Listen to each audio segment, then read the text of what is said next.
Hello everyone. आज चाहिँ म BBS 4th इयरको कोर्पोरेट फाइनेन्सबाट यो हाम्रो common stock and investment banking प्रोसेसको 2076 क्वेसन नम्बर 19 गर्न गइरहेको छु।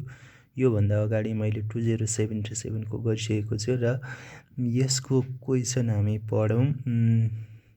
The Himalayan Tea Company (HTC) has grown rapidly during the past 5 years. Recently, company discovered some good investment opportunity. HTC plans to raise an additional rupees of 10 million through right offering. Current market price of the company is 250. It has 2 lakh share outstanding. Stakeholder has offered new share at price of 200 H भनेको छ हैन। हाम्रो यसमा चाहिँ के भनेको छ भने एचटिसी हिमालयन टी कम्पनी भन्ने चाहिँ एकदमै राम्रो कम्पनी रहेको छ र यसमा चाहिँ हाम्रो केही हैन पैसाको आवश्यकता भएको रहेछ हैन। एडिसनल फन्ड हामीलाई 1 करोड रुपैयाँको चाहिँ हैन 1 करोड रुपैयाँ जति चाहिँ हामीलाई एचटिसीलाई चाहिँ आवश्यकता भएको रहेछ र यसले चाहिँ कसरी उठाउने त्यो पैसा कसरी उठाउँछ त भन्दाखेरि हाम्रो राइट अफरिङ हैन राइट सेयर बेचेर चाहिँ 1 करोड रुपैयाँ चाहिँ उठाउने यसको लक्ष्य रहेको छ अरे हैन। अनि यसको मार्केट प्राइस चाहिँ हाम्रो अहिले राइट अफर गर्नुभन्दा अगाडिको 250 छ हैन। अनि सेयर आउटस्ट्यान्डिङ हैन पनि 2 लाख रहेछ हैन। 2 लाख चाहिँ सेयर आउटस्ट्यान्डिङ रहेको छ। अब नयाँ चाहिँ यसले राइट अफरिङ चाहिँ कतिमा अरे अब 200 मा मात्र हैन। पहिला 250 थियो, अहिले 200 मै राइट अफरिङ गर्ने भएको रहेछ भनेपछि अलि सस्तो भयो। तर हाम्रो नेपालको केसमा चाहिँ हैन अब 400 500 अब 1000 2000 हैन पर्ने सेयर सेकेन्डरीमा त्यति पर्छ भने राइट अफरिङ गर्दाखेरि जम्मा हामीलाई 100 रुपैयाँ पर्छ हैन। त्यस्तो छ केस हैन। अब त्यो देश अनुसार फरक हुन सक्छ हैन। अब यो ए नम्बरमा हाम्रो क्वेसनमा के सोधेको छ भने how many new share will have to be sold to raise required fund हैन। अब हामीलाई 1 करोड उठाउनको लागि चाहिँ कतिवटा नयाँ सेयर चाहिँ बेच्नु पर्ला त भनेर भनेको छ हैन। अब यो हामी गर्छौं। यसमा रिक्वायर्ड फन्ड हामीलाई 1 करोड चाहिएको छ। करेन्ट मार्केट प्राइस 250 छ हैन। आउटस्ट्यान्डिङ सेयर 2 लाख छ हैन पुरानो पहिलाको हैन। सब्सक्रिप्सन प्राइस हामीले कतिमा पाउँछौं त त्यो सेयर 200 चाहिँ पैसा हामीले पाउँछौं एउटा सेयर बेचे अनुसारको हैन। अब number of new share to sold to raise required fund हैन। अब नयाँ सेयर चाहिँ कतिवटा सेयर चाहिँ बेच्नु पर्यो रे 1 करोड उठाउनको लागि भनेपछि हामीले रिक्वायर्ड फन्ड हामीलाई 1 करोड चाहिएको छ। 1 करोड भनेको 10 मिलियन हुन्छ हैन इंग्लिशमा। अनि सब्सक्रिप्सन प्राइस चाहिँ हामीलाई 200 चाहिँ हामीले पैसा 200 मा हामीले बेच्न सक्छौं हैन राइट। अनि त्यो गर्दाखेरि यो दुईटा जेरो काट्यो 2 ले यसलाई गर्दाखेरि 5000 सेयर हैन। Therefore 5000 share are required to collect 10 million भनेर हाम्रो एको एन्सर त्यस्तो हुन्छ। के are required fund by subscription price. सजिलो छ एकदम। र बीमा हामीले के सोधेको छ how many rights will be required to purchase a new share हैन। अब नयाँ सेयर चाहिँ किन्नको लागि चाहिँ हामीलाई चाहिँ हैन कतिवटा राइट चाहिँ चाहिन्छ रे। यदि मैले चाहिँ किन्न खोजेँ भने हामीसित कतिवटा राइट हुनुपर्छ रे क्या हैन। एउटा सेयर किन्नको लागि एउटा सेयरमा चाहिँ राइट भर्नको लागि चाहिँ कतिवटा सेयर हुनुपर्छ रे पुरानो सेयर हैन। त्यसको चाहिँ हाम्रो एकदम सजिलो फर्मुला छ number of right required to purchase new share equal to number of old share. पुरानो सेयरहरू कति थियो होइन, 2 लाख आउटस्ट्यान्डिङ भनेर हाम्रो क्वेसनमा दिएको छ। अब नम्बर अफ न्यू इस्यु भनेको 50,000 भर्खरै निकालेको एमा होइन। अनि त्यो गर्दाखेरि हाम्रो 4 share is required to have 1 right share. यदि हामीसित 4 किता सेयर छ भने बल्ल हामीले 1 किता सेयरमा चाहिँ होइन अप्लाई गर्न मिल्छ भनेर भन्न खोजेको हो। र अब सीमा हाम्रो what will be the theoretical value of rights. अब राइट्सको चाहिँ थ्योरिटिकल भ्यालु चाहिँ कति हुन्छ भनेर सोधेको छ होइन। अब यो हो, अब यसले 10 रुपियाँ आएको छ होइन, यसको फर्मुला चाहिँ हाम्रो भिआर भन्छ, भ्यालु अफ राइट भन्न खोजेको हो यो होइन। भिआर इक्वल टु P0, पहिलाको मार्केट प्राइस 250 अनि सब्सक्रिप्सन प्राइस राइट कतिमा अफर गरेको 200 बाई यो के अरे एस्ट्रिक भनेको हाम्रो 4 भर्खरै निकालेको यो 4वटा सेयर चाहियो होइन, एउटा सेयर पाउनको लागि +1 होइन।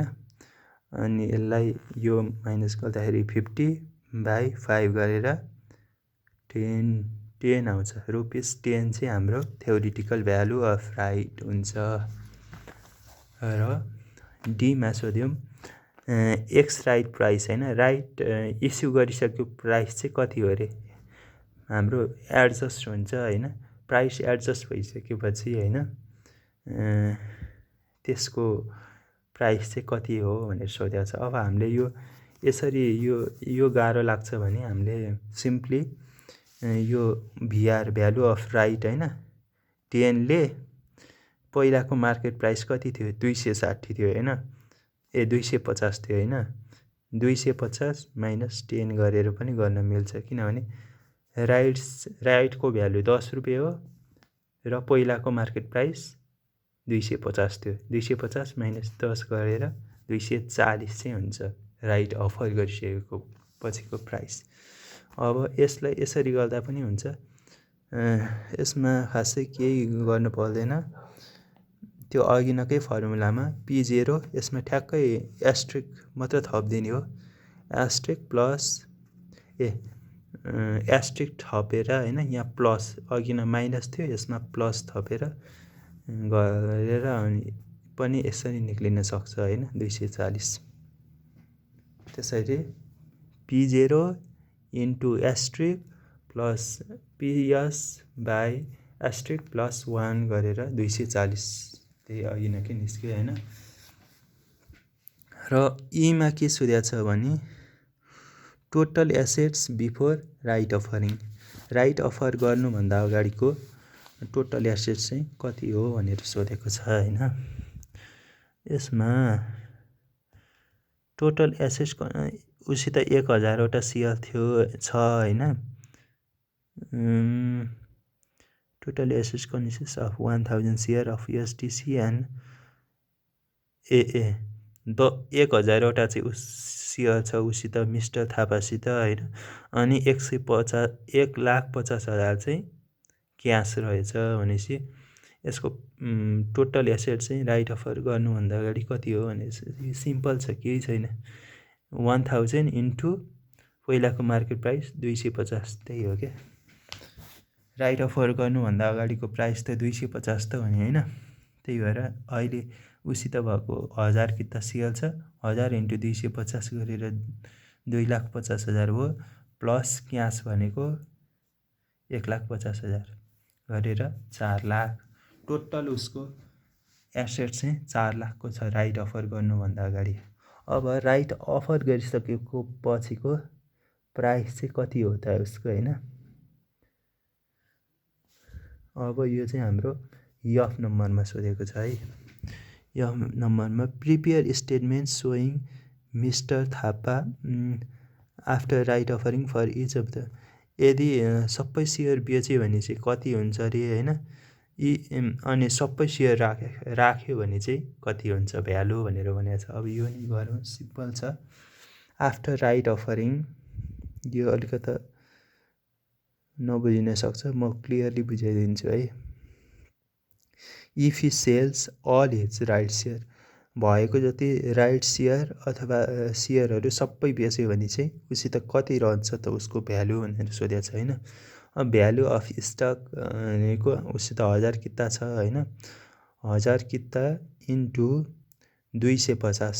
250 भनेको पहिला राइट इस्यु गर्नुभन्दा अगाडिको प्राइस अनि माइनस 10। राइटको भ्यालु चाहिँ कति हो त 10, त्यो त माइनस गर्नु पर्यो नि त होइन। त्यो गरिसकेपछि 240 इन्टु 1000 गरेर 2,40,000 हुन्छ। अनि क्यास ब्यालेन्स हामीसित भएको 1,50,000 होइन। अनि add cash from sale of right. अब हामीसित 1000 रुपियाँ, 1000 त पुरानो सेयर हो होइन। अनि पुरानो सेयर अनि हामीसित राइट पनि छ नि त होइन। अनि क्यास ब्यालेन्स 1,50,000 भयो होइन। अनि cash from sale of rights, right share होइन। राइट सेयर चाहिँ हाम्रो सेल गरेर एउटा राइट सेयरको भ्यालु कति रुपियाँ छ, 10 रुपियाँ मात्र छ होइन। अनि हामीसित सेयर भएको 1000 छ होइन। अनि फ्रिक्वेन्टली होइन तत्कालै बेच्दा चाहिँ हाम्रो राइट सेयर चाहिँ एकदम सस्तो पर्छ क्या, बेच्दा नि धेरै पैसा आउँदैन। त्यही भएर भ्यालु जम्मा 10 रुपियाँ छ होइन। अनि 1000 इन्टु 10 गरेर कति छ यहाँ, 10,000 भयो। अब यसलाई टोटल गर्दाखेरि 4 लाख आउँछ है। यदि सबै भएको जति सबै राइट साइड होइन, राइट जति सबै बेच्यो अनि पुरानो सेयर बेच्यो भनेर 4 लाख आउँछ होइन भ्यालु। अब यदि उसले चाहिँ भएको जति सबै सेयर चाहिँ राख्यो भने चाहिँ उसको भ्यालु कति हुन्छ भनेर सोधेको छ। अब if he exercise all his rights then we have value of stock भनेको 1000 भनेको पुरानो सेयरको सङ्ख्या भए 1000 प्लस 1000/4 ब्राकेट इन्टु 240 गरेर 3 लाख होइन। अनि क्यास ब्यालेन्समा चाहिँ हाम्रो 1,50,000। अनि राइट पर्चेज, राइट पनि सित्तैमा आउने त होइन। राइटको नि पैसा लाग्छ, त्यही भएर राइटको पैसा चाहिँ 250 इन्टु सब्सक्रिप्सन प्राइस 200 गरेर 50,000 माइनस हुन्छ होइन, गरेर 4 लाख आउँछ। Therefore 4 lakh will be there if he exercise all his rights. Right सबै बेच्दाखेरि नि उसको 4 लाख, राइट राख्दाखेरि पनि उसको भ्यालु 4 लाख भयो होइन। राइट बेच्दाखेरि पनि त्यति 4 लाख नै आयो। अब यसरी हाम्रो इन्ट हुन्छ। हस् त, धन्यवाद।